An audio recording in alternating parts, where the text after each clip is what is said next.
Cuarta palabra. Dios mío, ¿por qué me has abandonado?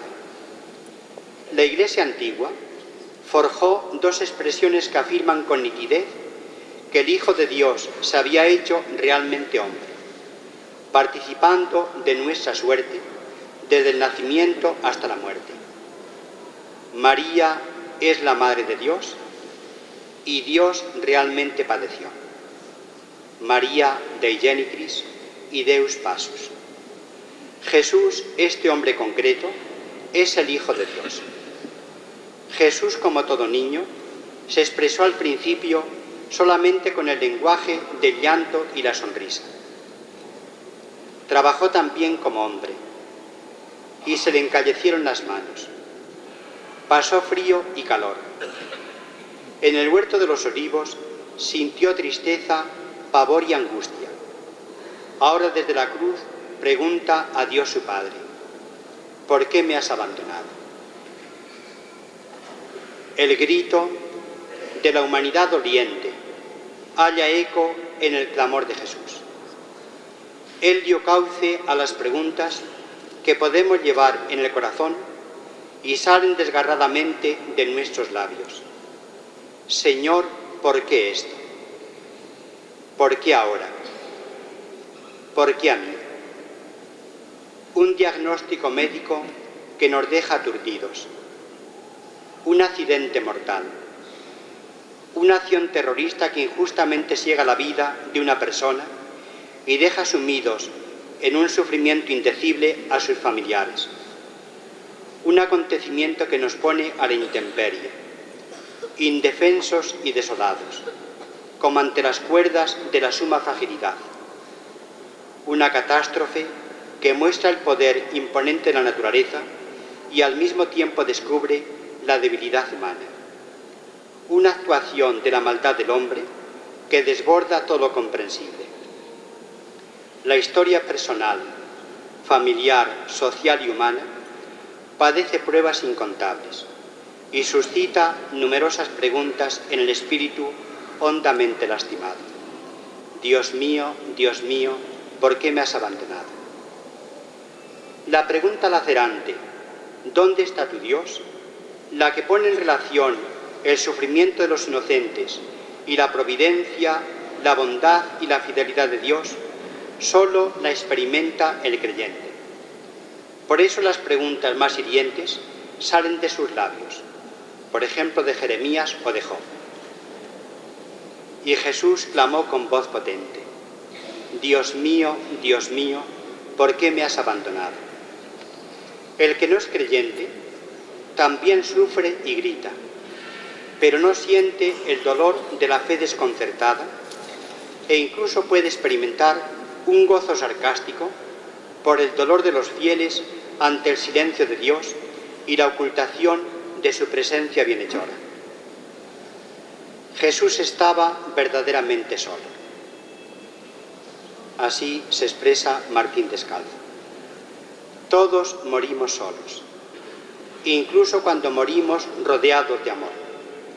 Por mucho que el agonizante tienda su mano y se aferre a otra mano, sabe que allá en el interior, donde sí libra el último combate, está solo, definitivamente solo. No fue una frase, sino un grito que taladra la historia. Había ya en el Calvario un gran silencio. Y fue entonces cuando Jesús hizo un esfuerzo supremo que parecía imposible. Se incorporó en la cruz, llenó de aire sus pulmones y gritó: Dios mío, ¿por qué me has abandonado? Las palabras de Jesús, Dios mío, que conmueven nuestra concepción de Dios, son las primeras de un salmo. Más adelante, el salmista reza con palabras vigorosas en que se alternan sentimientos diferentes. Así, abren contra mí las fauces leones que descuartizan y rugen. Mi corazón como cera se derrite en mis entrañas. Mi garganta está seca como una teja. La lengua se me pega al paladar. Me aprietas contra el polvo de la muerte. Pero el salmo Por la oración que rezaría también Jesús, en medio de sufrimientos terribles, se abre a la memoria de la bondad de Dios y a la confianza en su fidelidad también de cara a la muerte. El salmista no solo llora, también cantará en la asamblea de los fieles. En ti confiaban nuestros padres y los ponías a salvo. Desde el vientre materno tú eres mi Dios. Fuerza mía, ven corriendo a ayudarme. Él es mi alabanza en la gran asamblea. Alabarán al Señor los que lo buscan. Viva su corazón por siempre. Me hará vivir para Él, mi descendencia le servirá. El bálsamo del Espíritu va serenando el corazón. Va derramando en las heridas el aceite del consuelo y el vino de la esperanza, hasta que el fiel termina cantando todo lo que hizo el Señor. Las preguntas que hieren con tanta aflicción nuestro corazón se responden, queridos hermanos, confiando en Dios, soportándolas con paciencia junto a la cruz del Señor, con la ayuda y la compasión de los demás que comparten con nosotros sinceramente el sufrimiento, con humildad y sin exigir cuentas a Dios, esperando en silencio la respuesta de Dios, cuya bondad es ilimitada.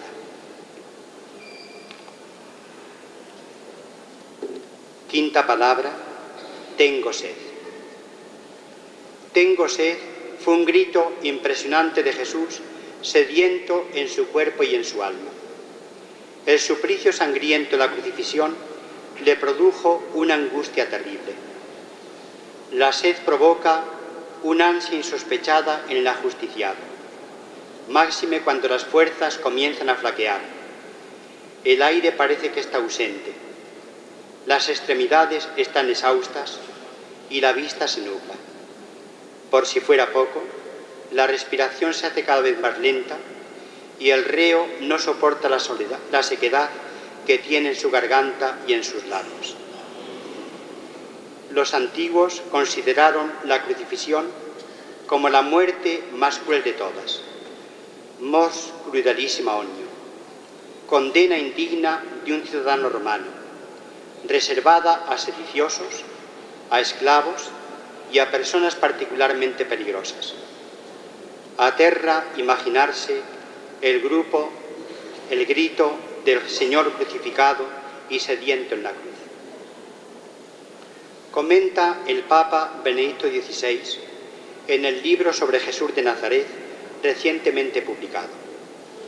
Al término de la pasión, bajo el sol abrasador del mediodía, colgado en la cruz, gritó Jesús: tengo sed. Como solía hacerse, se le ofreció un vino agriado, muy común entre los pobres, que también se podía considerar vinagre. Se la tenía como una bebida para la sed. Una primera significación de la sed de Jesús crucificado es obvia. Está desangrado y alentando fatigosamente, pero tiene también un alcance simbólico. La queja de Dios por su pueblo, viña escogida y cuidada, que produjo agraces, resuena en el Redentor sediento en la cruz, a quien se ofrece vinagre. No solo Israel, sino también la Iglesia.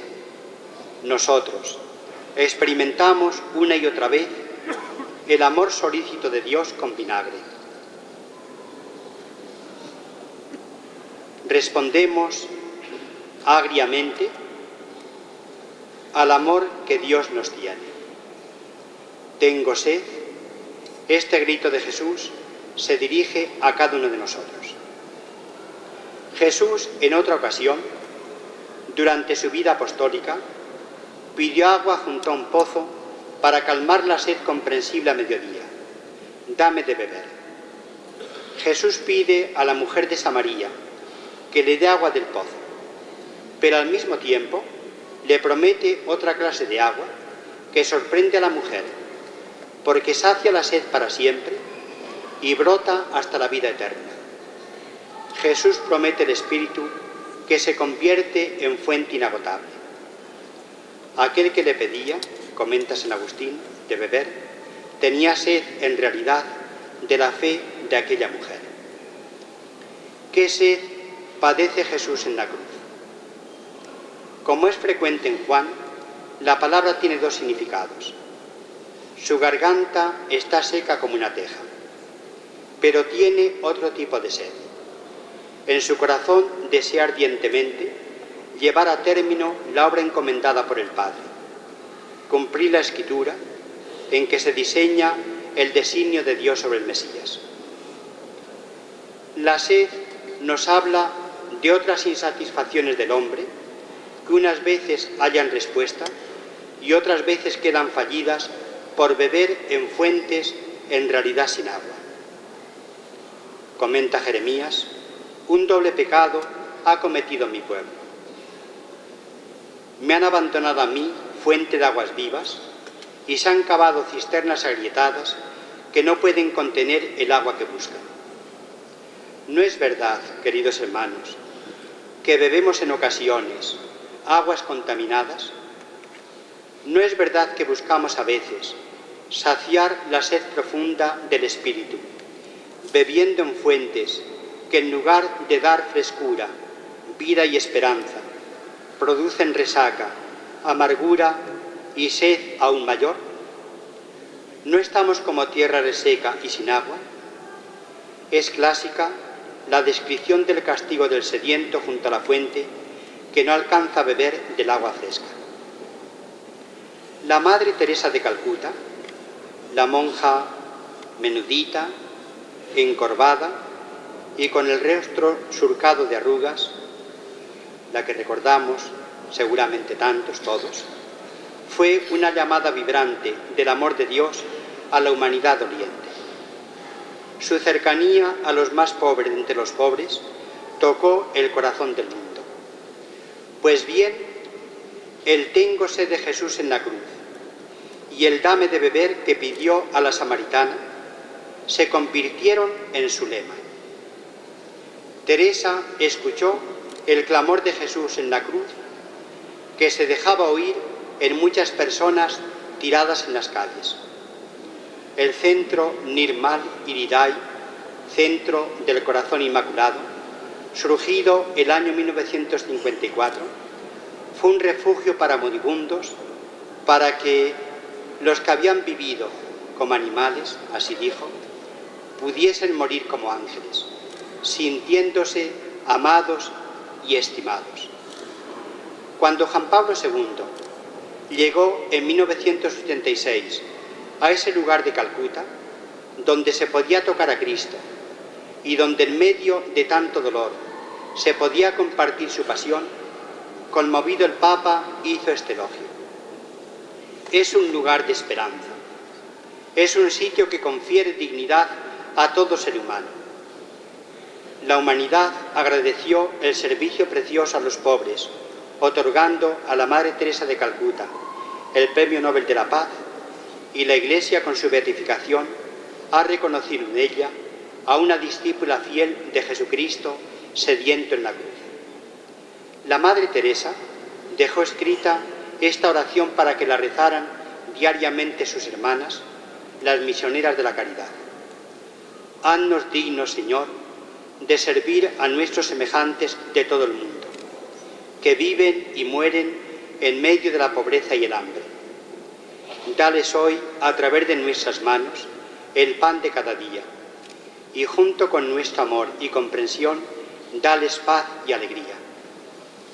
El tengo sed de Cristo en la cruz se ha contagiado a muchos hombres y mujeres del mundo en forma de amor a los abandonados y de ardor apostólico por la gloria de Dios y la salvación de las almas. Tengo sed.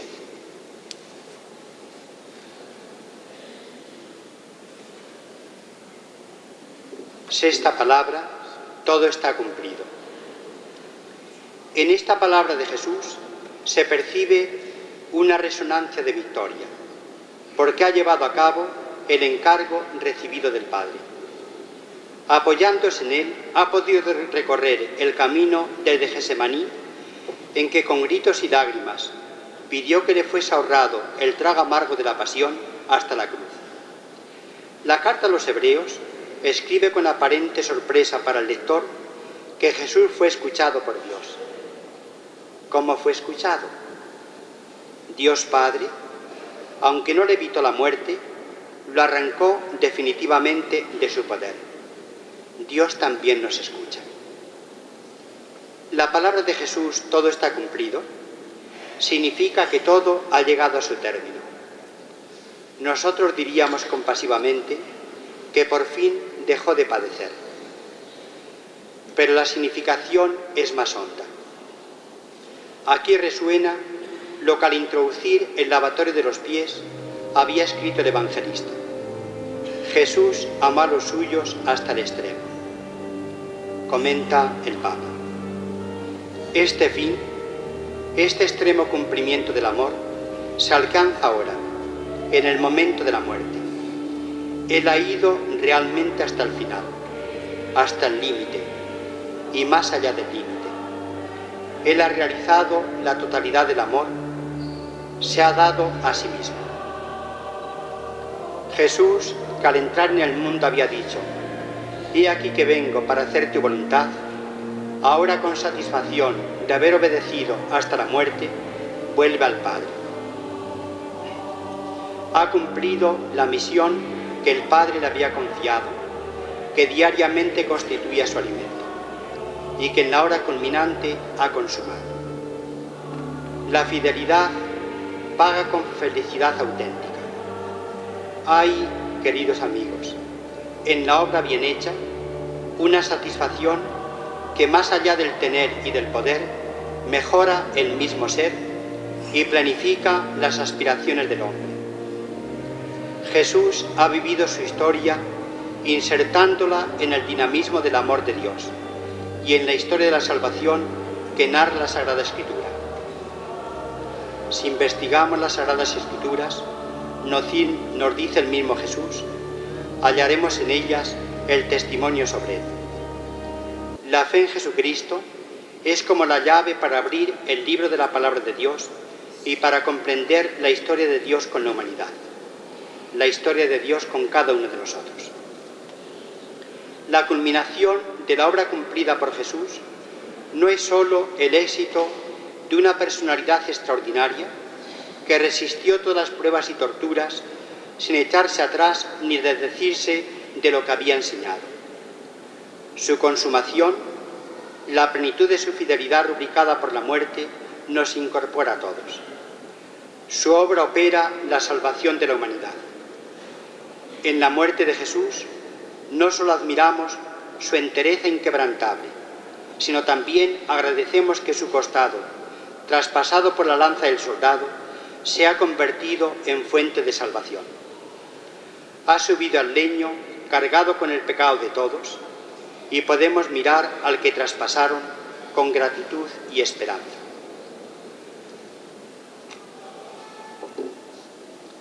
Séptima y última palabra. Padre, a tus manos encomiendo mi espíritu. Es un clamor de suprema confianza que procede del corazón de Jesús colgado en la cruz. Podemos traducirlo con otras palabras. A pesar de todo, a pesar del sufrimiento, la oscuridad y la desolación, en el umbral de la muerte, confío en ti. Tú eres mi Dios, tú eres mi Padre. A ti me entrego confiadamente, en tus manos pongo mi vida. Jesús cayó en manos de los enemigos, y ahora, cuando está a punto de caer en las garras de la muerte y del abismo, se encomienda a las manos del Padre. El libro de las Lamentaciones ha formulado con supremo vigor cómo se unen en el creyente el abismo del dolor y el abismo de la entrega confiada a Dios. Dice así el libro: me han arrancado la paz. Fíjate en mi aflicción y mi amargura, en la hiel que me envenena. Pero hay algo que traigo a la memoria y por eso esperaré. Qué grande tu fidelidad, es bueno esperar en silencio la salvación del Señor. Dos situaciones se unen en el Espíritu de Jesús: el supremo desgarro y la ilimitada confianza. Jesús continúa llamando Padre a Dios, tanto en Getsemaní como en la cruz. El sufrimiento del Hijo no es incompatible con el amor del Padre. En las situaciones extremas, queridos hermanos y hermanas, podemos renovar también nuestra confianza en Dios. Cuando parece que todo se tambalea, es precioso el homenaje de nuestra confianza en Dios, la roca firme y segura. Cuando perdemos todos los asideros, solo nos sostiene dejarnos caer en los brazos de Dios. A tus manos, Padre, encomiendo mi espíritu. La familia de Miguel de Unamuno puso como epitafio de su sepulcro estos versos de su padre, de su abuelo, de su familiar don Miguel. Méteme, Padre eterno, en tu pecho, misterioso hogar. Dormiré allí, pues vengo deshecho del duro plegar. Dice también nuestro querido don José Luis Martín Descalzo: para el que cree en Dios, morir no es nada trágico, no es saltar en el vacío, ni entrar en la noche. Creemos que morimos, que perdemos la vida. En realidad es solo que ponemos la cabeza en su sitio, en las manos del Padre. Cae la vida, caen las hojas, todos caemos, pero alguien recoge estas caídas con sus enormes manos. Los evangelios no edulcoran las horas desabridas de Jesús, presentidas por él en Getsemaní con temblor y angustia, y tampoco esconden el arranque de su confianza en Dios. En su alma se unen la ruptura de la muerte, la confianza del Hijo en el Padre y la entrega de su vida por la salvación del mundo. Murió como hombre, degustando la copa hasta el fondo y bebiendo hasta el último trago, pero se confió como hijo a los brazos de Dios al cruzar la barrera de la muerte, ratificando así lo que había vivido. En la oración a solas en el monte con el Padre durante la noche, en las persecuciones que se iban fraguando contra él, en el sufrimiento cordialmente hiriente por la traición, la negación y el abandono de los amigos, siempre el recurso al Padre fue constante en Jesús. En las manos del Padre hallará el descanso y la paz, y como reflejo de la acogida del Padre reposará, antes de pasar al frío sepulcro, en el regazo de su madre. Queridos amigos y amigas, las 7 palabras pronunciadas por Jesús desde la cruz nos exhortan a la meditación sobre la gravedad de su crucifixión. Son una llamada al arrepentimiento de nuestros pecados. Nos invitan al perdón recíproco y a la fraternidad. Deben fortalecer nuestra fidelidad y nos animan a la esperanza, ya que el patíbulo de la cruz, con Jesús resucitado, se ha convertido en árbol de vida eterna. Que la mirada al crucificado eleve nuestro espíritu al amor y a la paz. Termino con una oración de la liturgia de la Iglesia. Mis ojos, mis pobres ojos, que acaban de despertar, los hiciste para ver, no solo para arrollar. Haz que sepa adivinar entre las sombras la luz, que nunca me ciegue el mal, ni olvide que existes tú. Que cuando llegue el dolor, que yo sé que llegará, no se me enturbie el amor, ni se me nuble la paz. Sostén ahora mi fe, pues cuando llegue a tu hogar, con mis ojos te veré y mi llanto cesará.